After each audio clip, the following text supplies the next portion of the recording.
You think it's just a toy, but it's not. And by the time you realize why, it might be too late. If you ever owned one of these, go check your attic or your basement. Hell, check the back of your closet. And if you find it, don't touch it. Don't even look at it for too long. I'm not joking. This isn't one of those creepypasta stories where everything wraps up with a twist and a neat little bow. No. This is a warning, and if you ignore it, you'll regret it, maybe sooner than you think. You see, I used to love that toy. You probably did too. It was everywhere back then, on every commercial break, every birthday party, every kid's Christmas list. Bright colors, big eyes, that innocent grin. God, it was designed to make us trust it. And we did. I thought it was just a piece of my childhood. Something harmless I could laugh about now. Until it blinked. Yeah. Blinked. Not a glitch, not a trick of the light. I saw its eyelids close and open like it was alive. And that was just the start. I know how this sounds. Crazy, right? Toys don't move on their own. They don't watch you. But what if I told you I have proof? Not rumors, not grainy photos, not some Reddit thread with a bunch of bored teenagers trying to scare each other. Actual proof. The kind that makes your stomach turn because you know it shouldn't exist. And before you click away thinking this is a joke, let me ask you something. When was the last time you saw yours? Because they're still out there, waiting. That toy didn't just listen. It recorded everything. Every secret you whispered when you thought you were alone. Every argument your parents had behind closed doors. Every time you cried into your pillow. And it didn't stop when you grew up. I found out what's inside it. What it's been doing all these years. And trust me, you'll never look at your childhood the same way again. What I found inside will make you question everything. About your privacy, about your safety, about who's really in control. Let me start from the beginning, because if I don't, you'll never believe me. You remember the commercials, right? Bright colors flashing across the screen. That cheerful little jingle worming its way into your brain. Your best friend for life, they promised, as a grinning kid hugged this strange little creature with its oversized eyes and soft, fuzzy body. That song still plays in my head sometimes.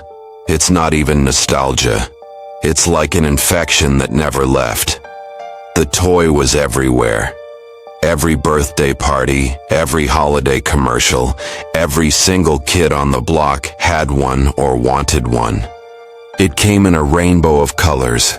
Bubblegum pink, electric blue, acid green, and my favorite, the midnight black one with silver streaks across its back. The eyes were the selling point. Big glass orbs that seemed to sparkle under the light with this weird glossy finish that almost looked wet. We didn't care. We thought it was cute, innocent. I begged my parents for weeks. I remember the arguments. Please, Mom, everyone else already has one. You don't need another toy, she'd sigh. But it's not just a toy. It can talk to you, and it learns your name. Yeah, that was the big gimmick. It could learn. At least that's what the commercial said. They showed it repeating kids' names, asking how their day was, even remembering their favorite games. Looking back, that should have been a red flag. But to us, it was magic. I still remember Christmas morning when I finally got mine. The box was enormous with that big shiny logo across the front, Buddy Bright, The toy that knows you best. I tore into it like a wild animal, throwing wrapping paper everywhere, and when I pulled it out, I swear it felt warm in my hands. That's the part I never told anyone because why would I? Toys don't feel alive. They don't make your skin tingle when you touch them. But I felt it, even then. My dad laughed when he saw how obsessed I was. "You're sure it doesn't talk on its own, right?" he joked, sipping his coffee. I laughed too because of course it didn't. That was ridiculous. Except, sometimes late at night I'd wake up to this faint humming sound. I always thought it was the house settling, or maybe the heater. But when I opened my eyes, Buddy Bright was sitting there on the dresser, its glassy eyes glinting in the dark like it was watching me breathe. It didn't scare me then. Not really. If anything, it felt comforting, like having a friend who never left. We grew up together, me and that thing. I told it secrets I never told anyone else. About the kids who bullied me, about my crush in middle school, about the day my parents almost got divorced. I talked to it because it never judged, it just listened. And if you had one, you know what I mean. Right? Tell me in the comments if you had one. I bet some of you still do. But here's the thing. Kids move on. Eventually, I stopped playing with toys and started chasing other things. Video games, late-night chats, girls who never texted back. Buddy Bright ended up in a box in the attic, buried under old clothes and forgotten birthdays. At least that's what I thought. A few weeks ago I found mine again, and that's when everything changed. I wasn't even looking for it.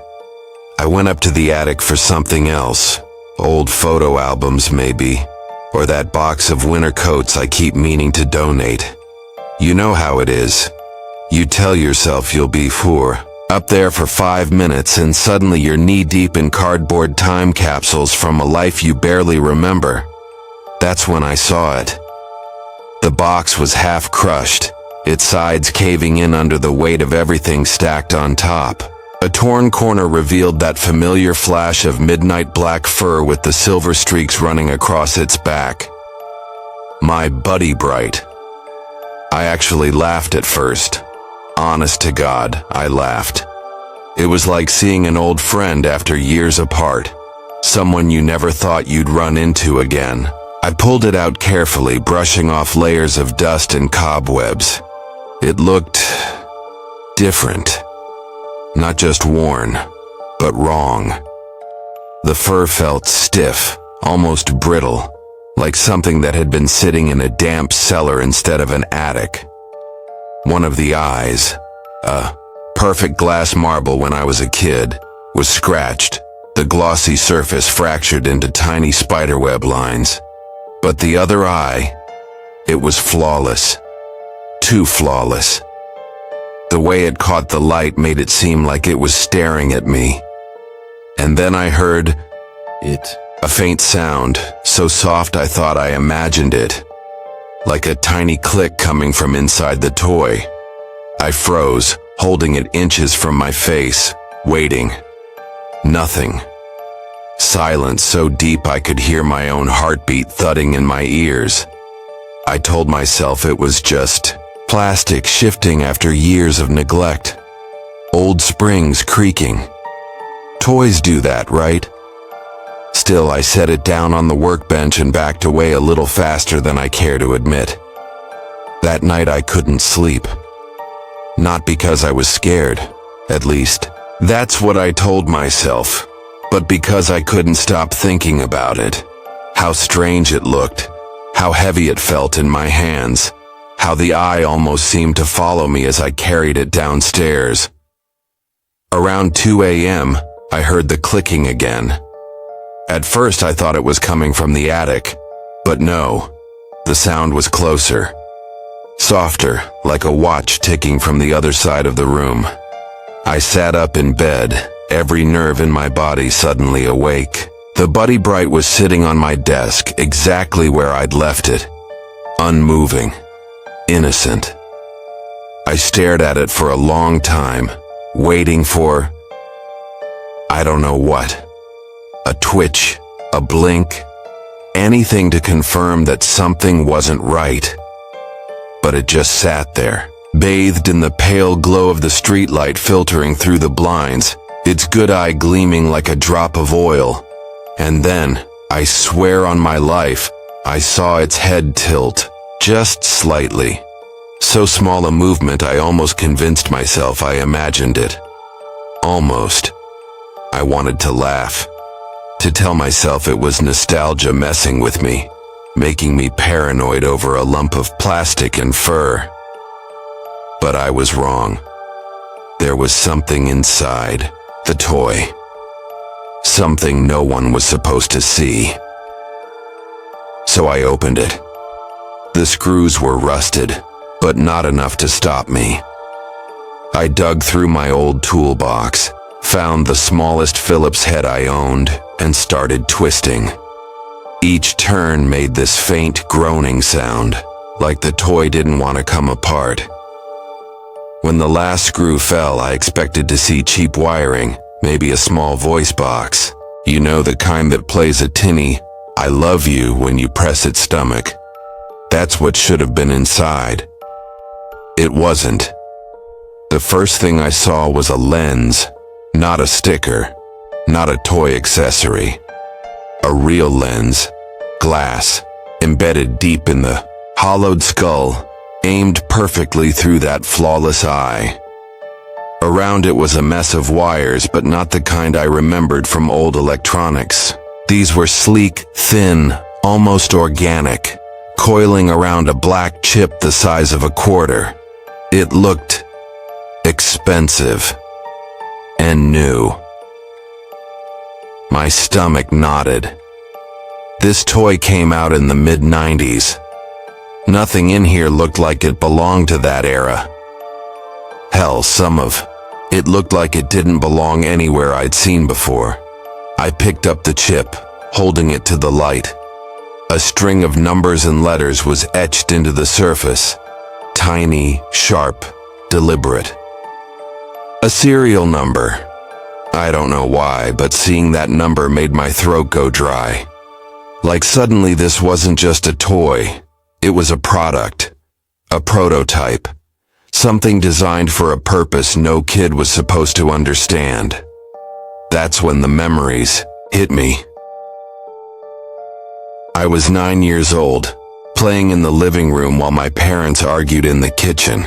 I remember Buddy Bright sitting on the couch, head tilted, those glossy eyes catching every bit of light from the TV. A few days later, my mom got a phone call, some survey company asking strange questions about household habits, like what time we went to bed, how often we argued, if anyone in the family owned firearms. I didn't think much of it then. But now it feels like someone was listening, and there were other times. Like the summer my dad lost his job. How did the insurance salesman who knocked on our door know so much about us? How did he know our names? I stared down at the gutted shell. On my desk, bright colorful plastic on the outside, a nest of wires and secrets on the inside. My childhood had teeth, and I'd been hugging it every night. I grabbed my phone and called the only person who'd understand. Ben.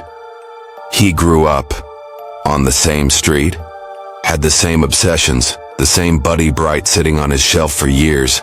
He answered on the third ring. "Yo, man, what's up? Do you remember those toys having cameras?" My voice cracked on the word. "What? No. Why?" He laughed, nervously.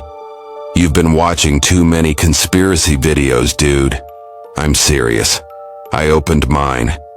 There's a lens in the eye, and some kind of chip. Ben, it's modern tech. Like, years ahead of when these came out. Silence. For a long time. Then, that's Not possible. Yeah, I whispered, staring at the pieces scattered across my desk. That's what I thought too. I didn't tell him about the hum, or the clicking, or the way its head tilted toward me before I ripped it open. I didn't tell him how even now I swear I could feel something watching me from the empty sockets of that plastic face, because that wasn't the worst part. The worst part was what I found next. I didn't answer the call. My hands were shaking, too much to even touch the screen. Whoever it was, whatever it was, they could leave a voicemail. That's when I heard it. A click. Soft at first, like the sound of plastic joints moving. Then another, and another. I froze. My laptop was still, clamped shut on the desk, but out of the corner of my eye I saw something shift, something small. The toy. I know what you're thinking. It couldn't move, not after I gutted it. But I swear on everything I love that thing was sitting upright now, its head tilted slightly like a dog listening for a command. And then it spoke. Not in full words, just a garbled, static-filled sound that reminded me of a dying radio. Then, layered under the distortion, I heard something else. Whispering. Dozens of voices, all speaking at once, overlapping so much that none of it made sense. Except for one phrase that cut through like a knife. You shouldn't have looked. Stumbled back, knocking over a chair. My brain was firing alarms, screaming for me to run, to grab the thing and smash it to pieces, to throw it in the fire pit outside. But I couldn't move. Not when its eyes lit up. Two perfect circles of red, glowing in the dim room like burning coals. And then, it laughed. I swear it laughed at me. High-pitched, mechanical, wrong. It wasn't the cheerful giggle I remembered from childhood. This was jagged, broken, like something trying too hard to imitate joy. I snatched my phone and started recording because some stupid part of me thought, if I survive this, people need to see it. My camera caught everything. The blinking lights, the twitching arms, the faint movements like it was learning how to walk again. This is where I almost stopped recording. I whispered into the mic, but then it spoke my name. And it did, clear as day this time, my name in my own voice, like an echo from inside my skull. Your name. My chest clenched so hard I couldn't breathe. How the hell did it know my name? How the hell did it sound like me? I backed toward the door, trying to keep the lens steady. The whispers grew louder now, like they were leaking out of the walls. Shadows stretched across the floor in ways that didn't match the light in the room. And then, everything went black. The power died. Not just in my room, the whole house. No hum from the fridge, no distant traffic sounds. Just silence. Then, a low electrical buzz that made my teeth ache. I turned on the phone's flashlight, sweeping it across the desk. The toy was gone. My breath hitched. My mind raced through every possibility. It fell. It slid under the table. Gravity, physics, logic. But then, something cold brushed against my ankle. I pointed the light down. Nothing. And then the whispering came from right behind me. So close I could feel the breath on my neck, except there was no breath, just heat. I spun around. And there it was, standing on the dresser now.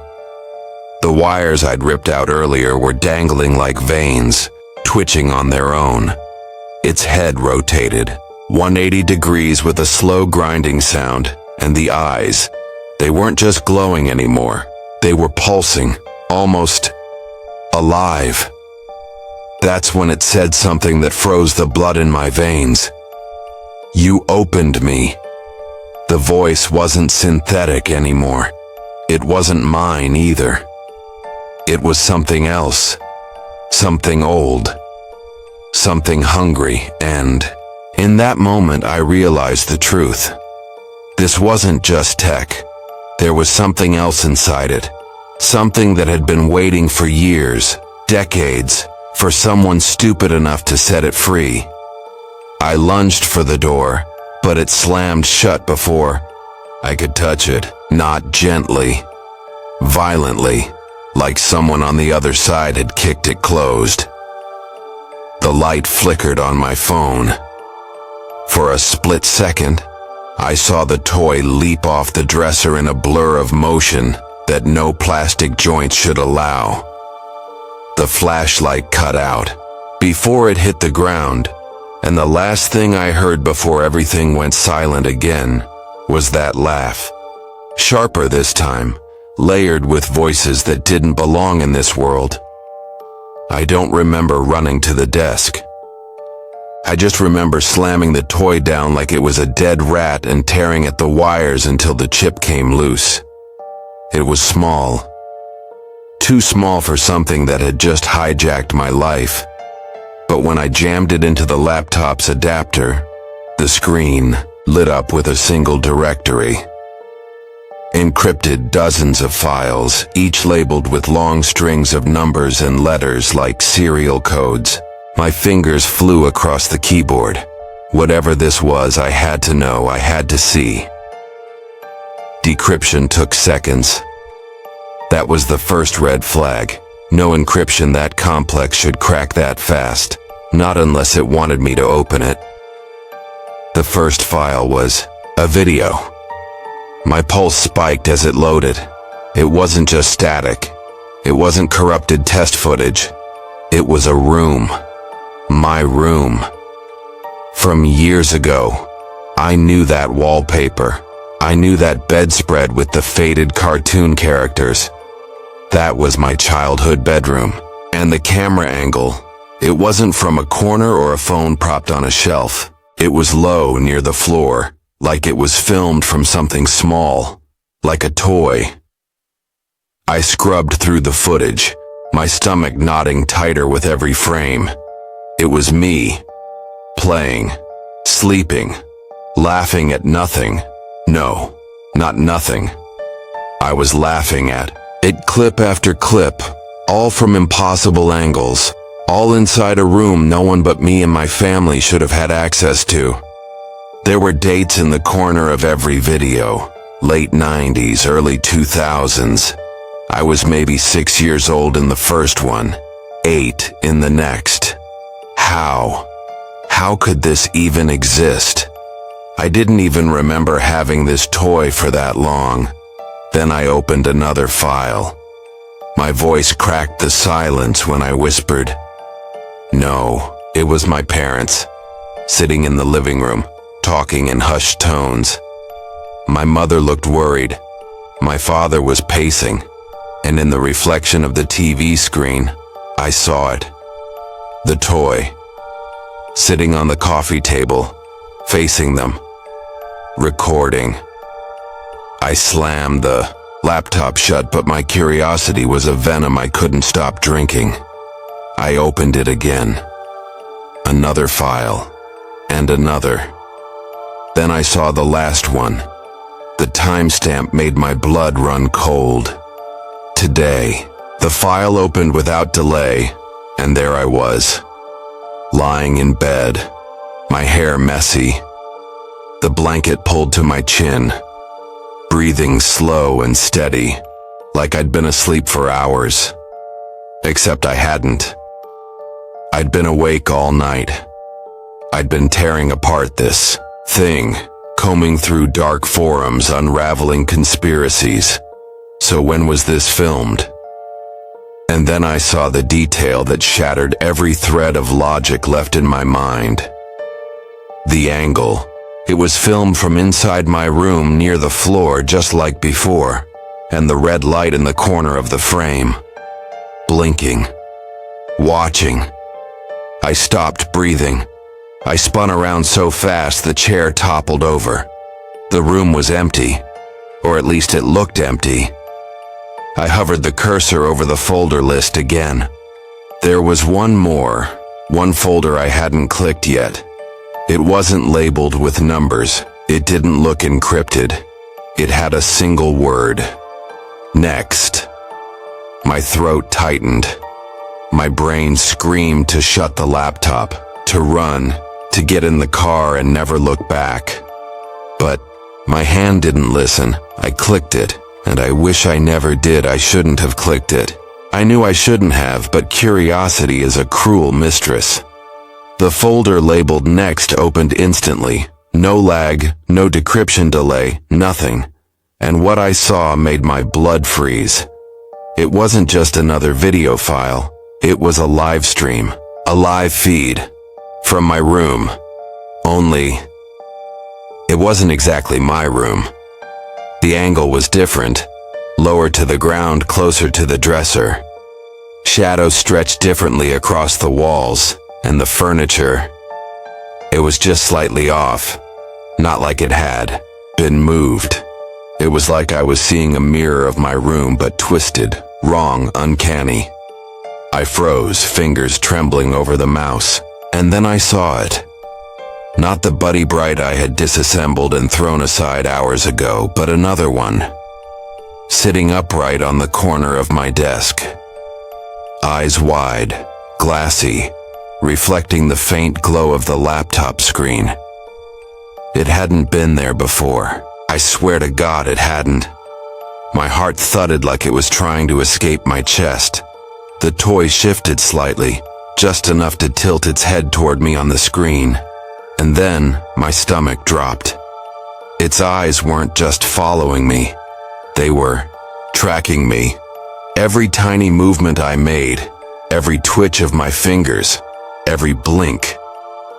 I reached out, like maybe touching the screen would break some curse, but nothing happened. It was watching. Always watching. The whispers started again. Faint at first, barely, audible over the hum of the laptop. Then louder, overlapping, dozens of voices speaking in unison, chaotic, overlapping, yet unmistakably human. Why did you open it? It's not safe. You can't hide. I couldn't tell where the voices were coming from, but they were everywhere, in my ears, behind my skull, reverberating through the floorboards.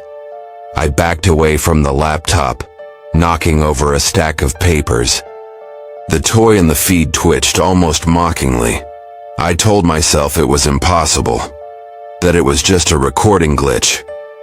But the way it leaned forward, almost predatory, told me otherwise. Then I heard it. Steps upstairs. Slow. Deliberate. Not like my cat padding across the hardwood. Heavier. Human-like. But there was no one there. Or at least, no one I could see. I tried to convince myself to run, grab the toy and throw it in the yard, smash the laptop, anything. But I couldn't. My eyes were glued to the screen, the second Buddy Bright, moving in real time, mimicking my every motion. Like it was learning, like it was preparing.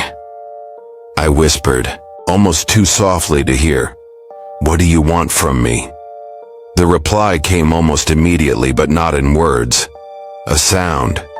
A low mechanical chuckle, layered with a human cadence. Then, for just a split second, I thought I saw it move closer to the camera, the red reflection of its eyes glinting in a way that felt impossibly real. My chest tightened. I wanted to shut everything down. I wanted to leave. But one part of me, the part that had been chasing curiosity all along, was frozen. Watching. Recording. Experiencing. And then the feed flickered. The image warped. And in the corner of the frame, Just for a fraction of a second, I saw something that made me vomit in my mouth. The outline of myself, asleep in bed. Except it wasn't the bed in this room. It was me, awake, watching, but somehow not awake. I slammed the laptop shut. The room fell silent. The whispers stopped. The red glow faded. My hands shook violently, and yet I couldn't stop thinking about it. About that second toy, about the feed, about how long this had been happening without my knowledge. I wrote this confession because I have to warn someone, anyone. If you own this toy, destroy it. But don't let it see you first, and for the love of God, check your attic. Now. And as I type these words, I hear them again. The footsteps, up there, right above me, slowly pacing, waiting, watching. I don't know how much longer I can stay.